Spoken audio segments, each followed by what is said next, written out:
There's a moment in every person's life when the noise stops, when everything feels too familiar, too predictable, too fake. You look around and realize most people are alive, but not really living. They move, they talk, they chase things, but they're not awake. You start seeing the patterns. You notice how easily people are distracted, how quickly they trade time for attention, how they believe that being busy means being important. But you see through it. That's when it begins.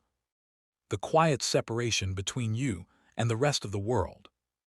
You no longer crave what others chase. You no longer find comfort in their noise. And at first, that silence feels like loneliness. But it's not loneliness. It's awakening. Your mind starts asking deeper questions. Why am I doing what I do? Who told me this is success?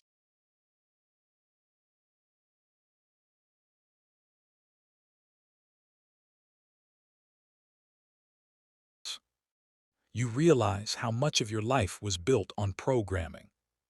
Habits, expectations, and fears passed down by others. The system doesn't want you to think like this. It wants you entertained, not enlightened.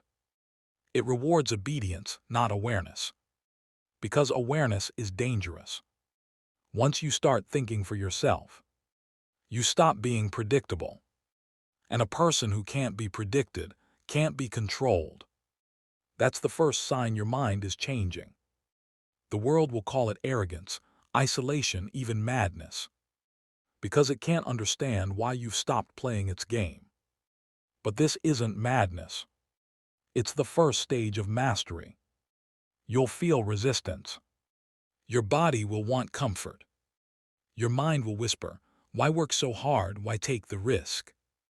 Because comfort feels safe. But safety is just another name for slow death. Most people die long before they're buried. They stop learning, stop growing, stop questioning. They call it peace, but it's surrender. You were not built for surrender. You were built to evolve. And evolution doesn't happen in comfort. It happens in chaos. It happens when everything inside you screams to quit. And you keep going anyway. That's when you see what you're made of. That's when strength stops being a word and becomes a state of mind. Every thought you allow shapes you. Every doubt you entertain weakens you. Every decision you delay controls you. So train your thoughts like soldiers. Don't fight them, command them. They obey whoever leads. When you catch yourself thinking weakly, don't panic. Pause, observe, ask, who planted this thought in me? You'll realize most of your limits were never yours. They were borrowed from people who gave up on themselves.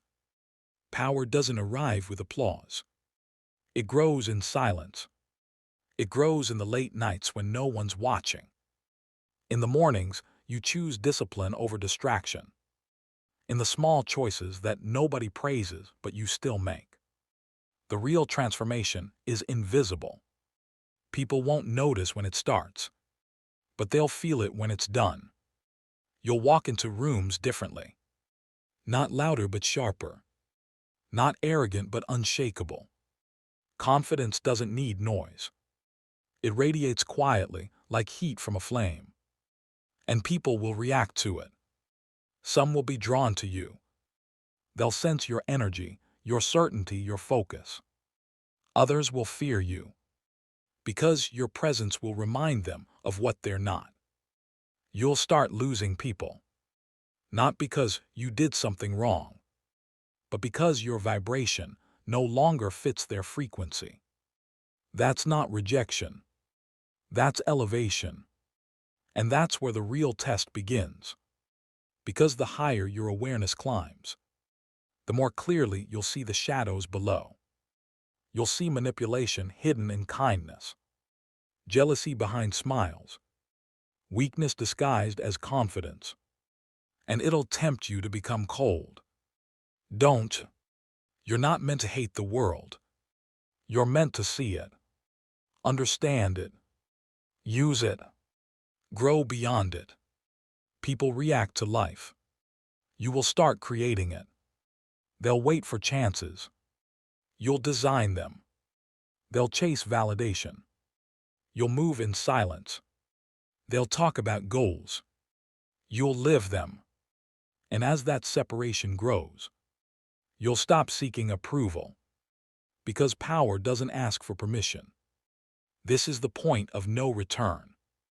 Once your eyes open, you can't unsee. Once your mind expands, you can't shrink it back. You'll crave solitude more than company, truth more than comfort, discipline more than dopamine. You'll start protecting your peace like a weapon. You'll stop explaining yourself to people who don't listen. And you'll learn that silence is not weakness, it's control. Control of emotion. Control of energy. Control of reaction. That's real power. Because when you master reaction, you master reality. And soon, you'll realize that most of the world is built to steal one thing from you. Not your money, not your time, your focus. Attention is the new currency. And most people spend it without thinking. They scroll through endless distractions, feed on conflict, worship noise, and call it connection. But the strong, they guard it. They protect their focus like a vault. Because they know what you focus on becomes your world. And you're done wasting it. This is where the transformation begins.